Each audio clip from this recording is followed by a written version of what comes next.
શાંતિ. 17/7/2026 આજના મીઠા બાબાના મધુર મહાવાક્ય. મીઠા બાળકો, આ ભારત ભૂમિ નિરાકાર બાપની જન્મભૂમિ છે. અહીંયા જ બાપ આવે છે તમને રાજયોગ શીખવીને રાજાઈ આપવા, તમારી સેવા કરવા. પ્રશ્ન છે, બાપ પોતાના દરેક બાળકોથી કઈ પ્રતિજ્ઞા કરાવે છે? ઉત્તર છે, મીઠા બાળકો, પ્રતિજ્ઞા કરો કે બાબા, અમે કોઈ પણ વિકર્મ નહીં કરીશું. 5 વિકારોનું અમે દાન આપીએ છીએ. અંદરમાં ડર રહેવો જોઈએ.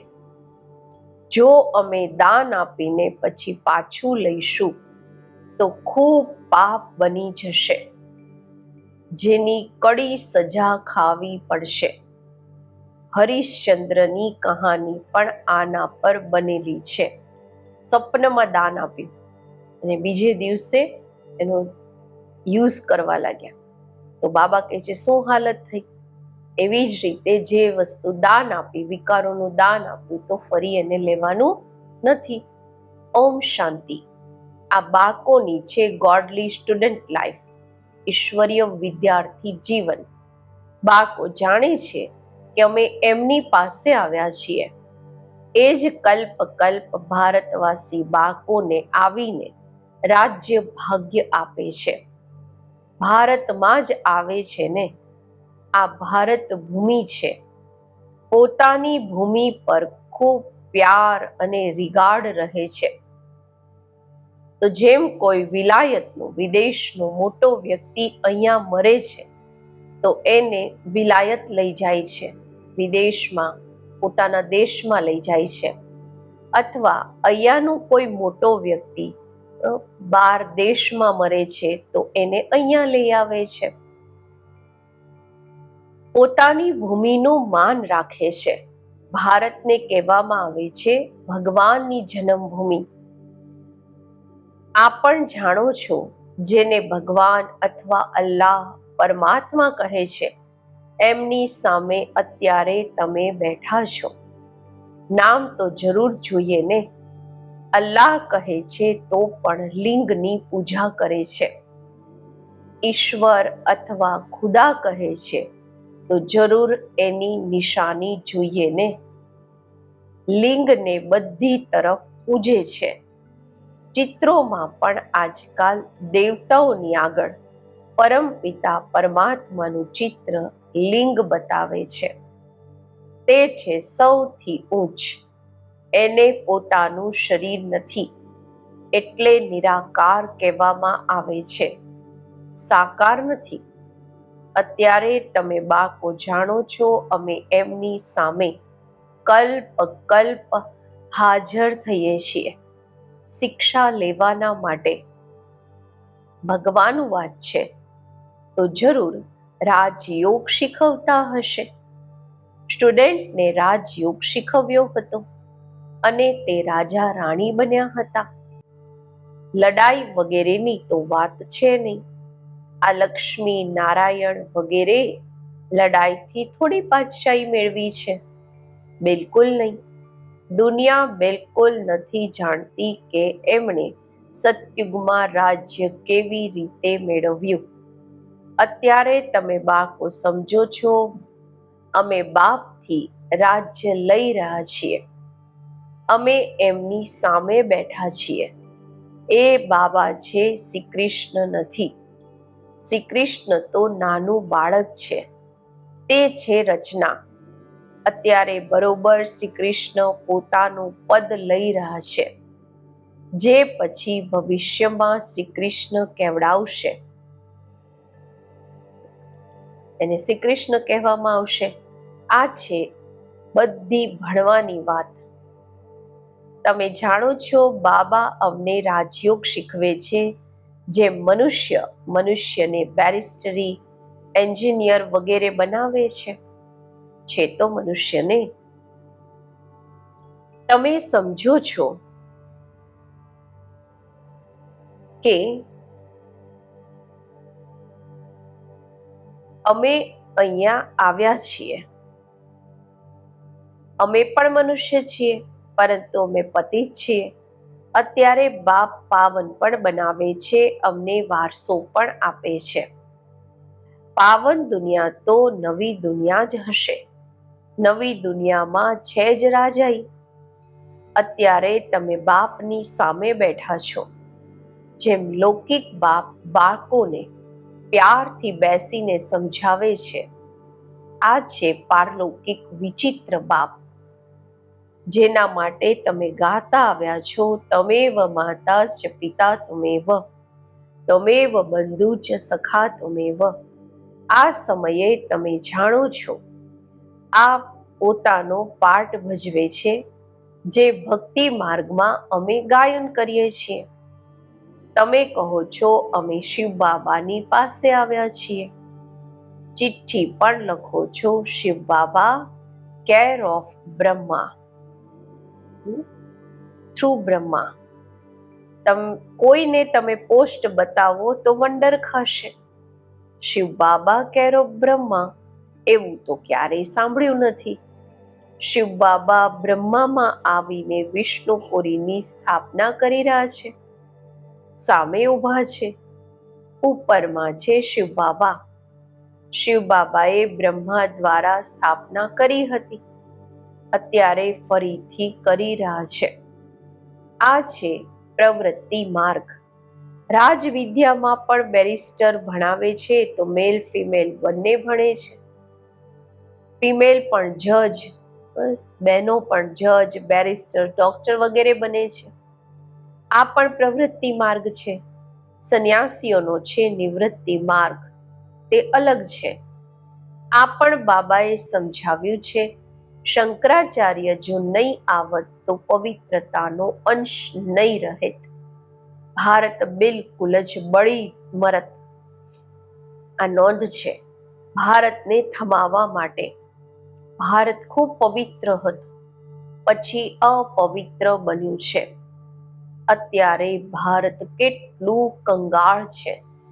કહે છે સોનાની લંકા સમુદ્રની નીચે ચાલી ગઈ. હવે લંકા તો સોનાની હોઈ નથી શકતી. આ બધી કહાનીઓ બેસીને લખી છે, જેનાથી ફાયદો કંઈ પણ નથી. તમે બાળકો જાણો છો બરોબર, બાબા અમને બિલકુલ સહજ યાદના બળથી કેટલા ઊંચ બનાવે છે. બાપ પ્રતિજ્ઞા કરે છે, જો નિરંતર યાદ કરવાનો પુરુષાર્થ કરશો તો વિકર્મ વિનાશ થઈ જશે. ભક્તિ માર્ગમાં પણ યાદ કરવાનો પુરુષાર્થ કર્યો છે ને? કેમ યાદ કરે છે? કે અમને સાક્ષાત્કાર યાદ થઈ જાય. એવું નહીં યાદ કરે કે શ્રી કૃષ્ણ પુરીમાં અમને બાદશાહી મળી જાય, કે અમે નરથી નારાયણ બની જઈએ. નહીં, તમને પણ આ આશ નહીં હતી, આવી ઈચ્છા નહીં હતી કે અમે મનુષ્યથી દેવતા બનીએ. ગાય પણ છે, મનુષ્ય સે દેવતા કિએ કરત ન લાગી વાર. તમે જુઓ છો બરોબર કળિયુગના પછી સતયુગ આવશે. કળિયુગમાં આટલા મનુષ્ય છે, સતયુગમાં એક ધર્મ હશે. અત્યારે તમને આત્મા અને પરમાત્માનું જ્ઞાન મળ્યું છે. દુનિયામાં એક પણ મનુષ્ય નથી જેને આત્માનું જ્ઞાન હોય. આત્મામાં 84 જન્મોનો પાઠ કેવી રીતે નોંધાયેલો છે, આ કોઈ જાણતા નથી. આ અક્ષર પણ ક્યારેય કોઈથી નથી સાંભળ્યા. બાપ તો છે જ્ઞાનના સાગર, પતિત પાવન, નિરાકાર. તમે જાણો છો અમારી આત્મા અત્યારે પાપ આત્માથી પુણ્ય આત્મા બની રહી છે. સતયુગમાં તો છે બધી પુણ્ય આત્માઓ, અહીંયા છે પાપ આત્માઓ. એવું નહીં કે ખૂબ દાન પુણ્ય કરવા વાળાઓને પુણ્ય આત્મા કહેવામાં આવે છે. નહીં, પુણ્ય આત્મા હોય જ છે સતયુગમાં. અહીંયા જે મનુષ્ય દાન પુણ્ય કરે છે એને પુણ્ય આત્મા સમજે છે. ત્યાં તમને દાન પુણ્ય વગેરે કરવાની જરૂર નથી રહેતી. ત્યાં ગરીબ કોઈ હોતું જ નથી. તમે ત્યાં હંમેશાના માટે પુણ્ય આત્મા જ છો. તમે તન મન ધન બધું બેહદના બાપ અર્થ આપો છો, જેને બલિહાર જવાનું કહેવામાં આવે છે. બાપ કહે છે, પહેલા હું બલિહાર જાઉં છું કે તમે? બાબા કહે છે, પહેલા તમે બલિહાર જાઓ છો, ત્યારે પછી 21 જન્મોના બાટે બલિહારી મળશે. આ વાતો અત્યારે તમે સારી રીતે સમજો છો, ડાયરેક્ટ સાંભળો છો. ઘરમાં રહો છો તો ત્યાં મુરલી આવે છે, દૂરથી સાંભળો છો. અત્યારે તો બાપની સામે બેઠા છો. બાપ કહે છે, બાળકો હું તમારો બાપ પણ છું. અહીંયા અંધશ્રદ્ધાની કોઈ વાત નથી. બાપ પણ છે, ટીચર પણ છે. બાપના બનવાથી તે શિક્ષા આપે છે. તમારી બુદ્ધિમાં હવે બધું જ્ઞાન છે. 84નું ચક્ર પણ તમને સમજાવવામાં આવે છે. જે 84 જન્મ લેવા વાળા નહીં હશે તે સમજશે નહીં. તમે સમજો છો બરોબર. અમે 84નું ચક્કર લગાવી અત્યારે પાછા જઈએ છીએ. બાપ કહે છે, તમે આત્મા અશરીરી આવ્યા હતા, ફરી અશરીરી થઈને પાછા જવાનું છે. તમે પવિત્ર આત્માઓ થઈને જાઓ છો. પવિત્ર બનવાના માટે તમે પુરુષાર્થ કરી રહ્યા છો. યોગ બળ અર્થાત યાદ બળથી તમે પવિત્ર બની જશો. યોગ અક્ષર શાસ્ત્રોનો છે, રાઈટ અક્ષર છે યાદ. સાચો શબ્દ યાદ છે, યોગ નહીં. સ્ત્રીને પતિની અથવા પુરુષને પત્નીની યાદ રહે છે ને. યોગનો અર્થ છે યાદ. બાપ પણ કહે છે, માં મેકમ યાદ કરો. બીજા બધા સાથે બુદ્ધિયોગ તોડી મુજ પોતાના બાપની સાથે બુદ્ધિનો યોગ જોડો. યાદ કરો. જેટલા યાદ કરશો એટલા તમારા વિકર્મ વિનાશ થશે. બરોબર. ભારતને કલ્પ કલ્પ વારસો મળ્યો હતો. શિવ જયંતિ પણ ફેમસ છે. જેમ બુદ્ધ ક્રાઇસ્ટ વગેરેની જયંતિ છે, એમ નિરાકાર શિવની જયંતિ છે. તે ઉચ્ચથી ઉચ્ચ થઈ ગયા. કૃષ્ણ જયંતિ પણ પ્રખ્યાત છે, પરંતુ તે શું આવીને કરે છે આ કોઈને પણ ખબર નથી. શ્રી કૃષ્ણ સતયુગના પ્રિન્સ હતા. જરૂર એમને કોઈએ એવા કર્મ શીખવ્યા હશે જે સતયુગના પ્રિન્સ બન્યા છે. નાનું બાળક તો પવિત્ર જ છે, ત્યાં વિકારની વાત નથી હોતી. બાળક શુદ્ધ રહે છે. ભગવાન તો એક જ છે, નિરાકાર. God is one. બાકી બધી છે રચના. રચનાથી ક્યારેય રચનાને વારસો નથી મળી શકતો. વારસો તો બાપથી જ મળશે. ભાઈને ભાઈથી વારસો મળી નથી શકતો. તમે બધા ભાઈ ભાઈ છો. બ્રધરહુડ કહે છે ને, બંધુત્વ, ભાઈચારો કહે છે. બાપ તો એક જ છે, વારસો બાપથી મળશે. બધા ભાઈઓના સદગતિ દાતા એક બાપ છે. બધી આત્માઓને બાપથી વારસો મળી રહ્યો છે. બાપ કહે છે, હું આત્માઓને આવીને ભણાવું છું, આત્માઓને સદગતિ આપું છું. બાપ બેસી રાજયોગ શીખવાડે છે. આ ભણવાનું પદ તમને અહીંયા નથી મેળવવાનું. તે બેરિસ્ટર વગેરે આ જન્મમાં બને છે. પછી બીજો જન્મ લઈને ફરીથી ભણશે. તમે જાણો છો, આ ભણતરથી અમે 21 જન્મોના માટે પ્રાલબ્ધ મેળવીએ છીએ. ત્યાં સતયુગમાં ડોક્ટર વગેરે કોઈ હોતા નથી. ત્યાં બીમારી જ નથી હોતી. ત્યાં તમે ગર્ભ મહેલમાં રહો છો. અહીંયા ગર્ભ જેલમાં રહો છો. જ્યાં ખૂબ સજાઓ મળે છે ત્યારે બોલાવે છે, આ જેલથી બહાર કાઢો. અમે ફરી કોઈ ભૂલ નહીં કરીશું. ગર્ભની અંદર બાળક આવો વાયદો કરે છે, ધર્મરાજથી પ્રતિજ્ઞા કરે છે. અહીંયા તમને શિવ બાબાથી પ્રતિજ્ઞા કરવાની છે, બાબા અમે ક્યારેય વિકર્મ નહીં કરીશું. 5 વિકાર અમે તમને આપી દઈએ છીએ.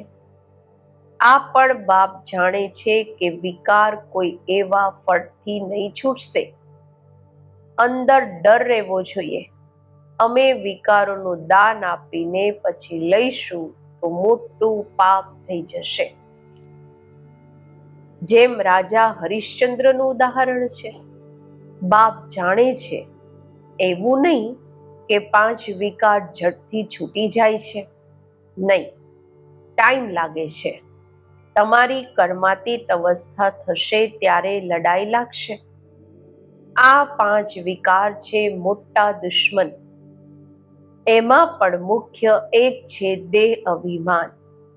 એનું દાન આપવું કેટલું મુશ્કેલ છે. વારંવાર બાપ કહે છે, પોતાને આત્મા સમજી મુજ બાપને યાદ કરો, પરંતુ આ થતું નથી. દેહ અભિમાની બનવાથી પછી કામની ચોટ લાગે છે. દેહ અભિમાની સૌથી તીખા છે. દેહી અભિમાની બનવાની મહેનત છે. મુખ્ય દેહ અભિમાન આવવાથી જ પાપ થયા છે. 5 વિકાર દાનમાં આપવા પડે, આમાં સમય લાગે છે. સાજન વગર સજનીઓ તો જઈ ન શકે. પહેલા સાજનને જવાનું છે, પછી સજનીઓને. સાજનને આવીને બધી આત્માઓને લઈ જવાના છે. જ્યાં સુધી કર્માતીત અવસ્થા થાય ત્યાં સુધી પુરુષાર્થ કરવાનો છે. દેહ અભિમાન આવવાથી જ પછી ભૂલો થાય છે. કહે છે, બાબા દેહ અભિમાનમાં આવીને વિકારોમાં પડ્યા. તોફાન તો ખૂબ આવશે, વિકારનો સંકલ્પ આવશે, પરંતુ કર્મેન્દ્રિયોથી ક્યારેય કોઈ પાપ નથી કરવાનું. માયાને જીતવા માટે કેટલી મહેનત કરવી પડે છે.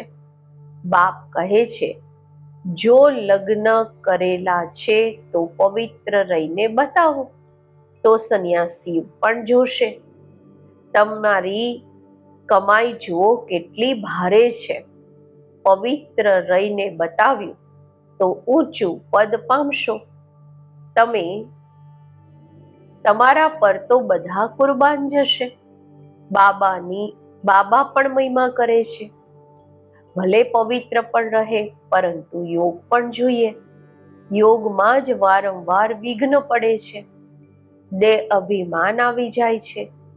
પવિત્ર રહે છે તો એ તો ઠીક છે, પવિત્રતાથી જ પવિત્ર દુનિયામાં વારસો મેળવશે.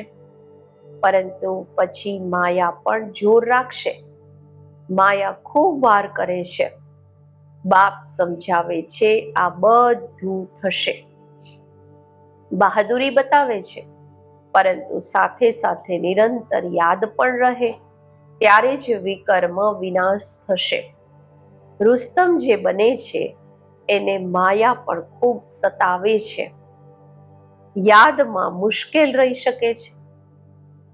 જે રહી શકે છે એમનાથી અનુભવ પૂછવો જોઈએ. શું સમજે છે, કેવી રીતે રહે છે. યાદમાં રહેવાથી વિકર્મ વિનાશ થશે. આ બિલકુલ જ ન્યારી નવી વાત છે. અહીંયા બેઠા છો તો નશો ચઢેલો છે. આ પણ સમજે છે ભગવાન એક જ નિરાકાર છે, નહીં કે શ્રી કૃષ્ણ. વાસ્તવમાં શ્રી કૃષ્ણના માટે શાસ્ત્રોમાં વાતો લખી દીધી છે. ઓખલીથી બાંધ્યા, આ કર્યું, આ કોઈ વાતો છે નહીં. આ પણ એમની ગ્લાનિ કરે છે, ઇન્સલ્ટ કરે છે, અપમાન કરે છે. શ્રી કૃષ્ણમાં તો કોઈ અવગુણ નહીં હતા. ચંચળતા કરવી આ પણ એક અવગુણ છે ને. શ્રી કૃષ્ણ તો બિલકુલ જ મર્યાદા પુરુષોત્તમ છે. એમની મહિમા ગાય છે સર્વગુણ સંપન્ન, સોળે કળા સંપૂર્ણ. ગાવામાં આવે છે ગુરુ બ્રહ્મા, ગુરુ વિષ્ણુ. બોલો, ગુરુ તો અમારા છે નહીં. અમે આમને ન તો ગુરુ ન ઈશ્વર માનીએ છીએ. બ્રહ્મા બાબાને પતિત પાવન તો એક જ નિરાકાર છે ને. સાકાર ગુરુ કોઈ પતિત પાવન હોઈ ન શકે. આ સમયે તમે પરમ પિતા પરમાત્માની આખી જીવન કહાનીને જાણો છો. 5000 વર્ષમાં શિવ બાબાનો શું પાઠ ભજવે છે? કયો પાઠ ભજવાય છે શિવ બાબાનો? આ તમે જાણો છો બાપ દ્વારા. નોલેજફુલ તો બાપ છે ને.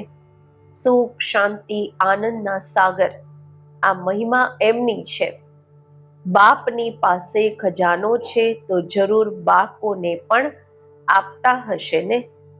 અચ્છા, મીઠા મીઠા સિકિલધા બાળકો પ્રત્યે માત પિતા બાપ દાદાના યાદ, પ્યાર અને ગુડ મોર્નિંગ. રૂહાની બાપના રૂહાની બાળકોને નમસ્તે. આપણે રૂહાની બાળકોના રૂહાની બાપને નમસ્તે. ધારણા માટે મુખ્ય સાર. પહેલું છે, કર્માતીત અવસ્થાને પ્રાપ્ત કરવાના માટે આ કર્મેન્દ્રિયોથી કોઈ પણ ભૂલ નથી કરવાની. પવિત્ર રહેવાની સાથે સાથે યાદમાં પણ મજબૂત થવાનું છે. બીજું, સદા પુણ્ય આત્મા બનવાના માટે તન મન ધનથી બાપ પર બલિહાર જવાનું છે. એક વાર બલિહાર જવાથી 21 જન્મના માટે પુણ્ય આત્મા બની જશો. આજનું વરદાન. સહજ યોગને નેચર અને નેચરલ બનાવવા વાળા દરેક વિષયમાં પરફેક્ટ ભવ. જેમ બાપના બાળકો છો એમાં કોઈ પર્સેન્ટેજ નથી, એમાં કોઈ ટકાવારી નથી. એમ નિરંતર સહજ યોગી કે યોગી બનવાની સ્ટેજમાં હવે પર્સેન્ટેજ ખતમ થવી જોઈએ. એમાં પણ ટકાવારી ખતમ થવી જોઈએ. નેચરલ અને નેચરલ થઈ જવું જોઈએ. જેમ કોઈની વિશેષ નેચર હોય છે, સ્વભાવ હોય છે, એ નેચરના વશ ન ઈચ્છવા છતાં પણ ચાલતા રહે છે, એમ આ પણ નેચર બની જાય. શું કરવું, કેવી રીતે યોગ લગાવવું, આ વાતો ખતમ થઈ જાય તો દરેક વિષયમાં પરફેક્ટ બની જશો. પરફેક્ટ એટલે કે ઇફેક્ટ અને ડિફેક્ટથી પરે, કોઈ પણ પ્રભાવથી, કોઈ પણ કમીથી પરે, એને કહેવાય પરફેક્ટ. આજનું સ્લોગન છે, સહન કરવું છે તો ખુશીથી કરો, મજબૂરીથી નહીં. અવ્યક્ત ઇશારા. જ્વાળા સ્વરૂપ સ્થિતિમાં રહી શક્તિશાળી યાદનો અનુભવ કરો. પાવરફુલ યોગ અર્થાત લગનની અગ્નિ. જ્વાળા રૂપની યાદ જ ભ્રષ્ટાચાર, અત્યાચારની અગ્નિને સમાપ્ત કરશે અને સર્વ આત્માઓને સહયોગ આપશે. એનાથી જ બેહદની વૈરાગ્ય વૃત્તિ પ્રજ્વલિત થશે. યાદની અગ્નિ એક તરફ એ અગ્નિને સમાપ્ત કરશે, બીજી તરફ આત્માઓને પરમાત્મા સંદેશની શીતળ સ્વરૂપની અનુભૂતિ કરાવશે. એનાથી જ આત્માઓ પાપોની આગથી મુક્ત થઈ શકશે. ઓમ શાંતિ.